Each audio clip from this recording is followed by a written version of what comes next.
Этот народ вошел в историю как самый воинственный народ Европы.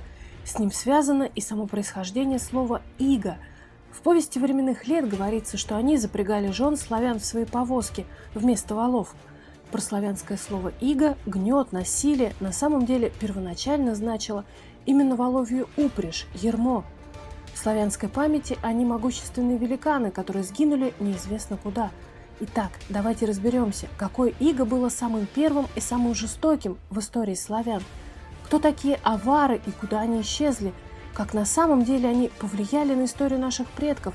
И правда ли, что благодаря аварам славяне заселили новые территории и даже образовали свое государство?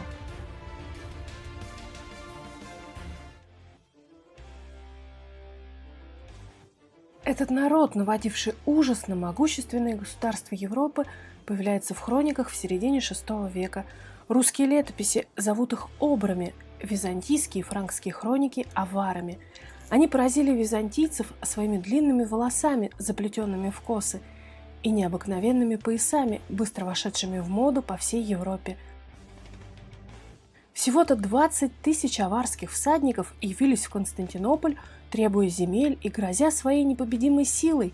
Император им отказал, но, к удивлению византийцев, те с легкостью прогнали булгар, покорили антов-славян и вскоре опять пришли под стены Царьграда, на этот раз уже с огромным войском из славян.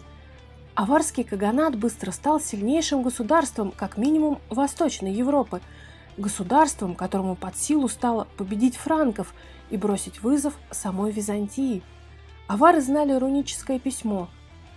Могущественный правитель аваров Баян жил в столице каганата Хринге, обнесенной кольцом укреплений резиденции. Здесь хранились и сокровища, захваченные и полученные в качестве дани.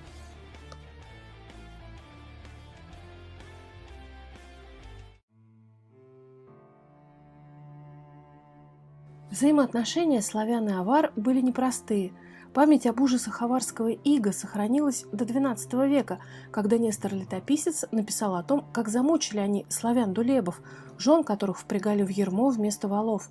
А вот как описывает отношения славян-венедов и аваров, которых он называет гуннами, их современник, франкский хронист Фредегар. Цитата.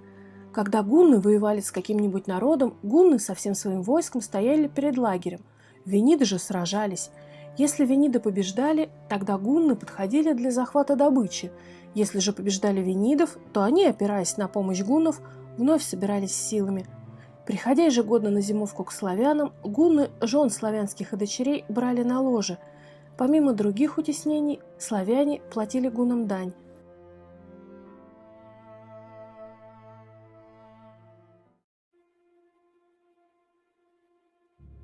Долгое время аваров считали тюрками, такими они изображены и на всех реконструкциях. Но историк Лев Николаевич Гумилев отстаивал другую версию. Свирепые пришельцы не были степняками или варханиты. Феофилакт Симакатта писал об объединении двух племен – Уар и Хунни, которые в 555 году под давлением тюрок бежали на запад, назвав себя аварами, так как, цитата, «среди скифских народов племя аваров является наиболее деятельным и способным». Гумилев считает, что основная масса аваров – это голубоглазые блондины-сарматы. Гумилев пишет, что 80% аварских черепов – европеоиды, 20% принадлежит к западносибирскому слабо-монголоидному типу.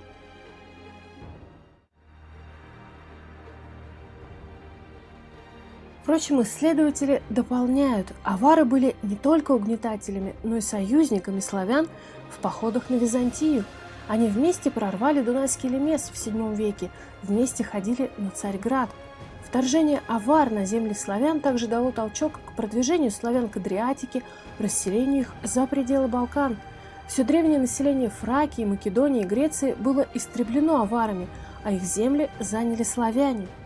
Тот самый военный строй из хроники Фредегара, при котором славян выставляли вперед как пушечное мясо, не упоминается ни в одном из византийских известий.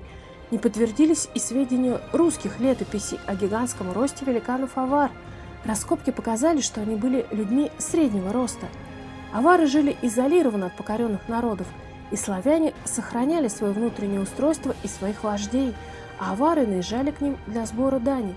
Сильнее всего аварская ига ощущалась славянами Панонии, это территория современной Венгрии. Вокруг идеи борьбы с аварским игом появилось и первое славянское государство в истории – держава Само. Под его властью славяне смогли дать отпор воинственным аварам и сбросить тяжелое иго.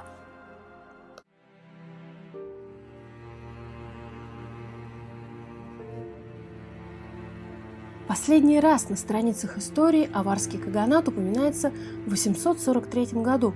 При разделе империи Карла Великого между его сыновьями упоминается и Аварское королевство, которое уже крохотная часть Задунавья неподалеку от Вены.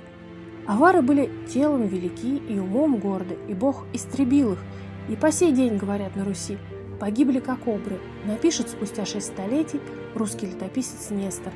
А вот как о причинах гибели государства аваров рассказал старый аварский воин, попавший в плен к болгарам.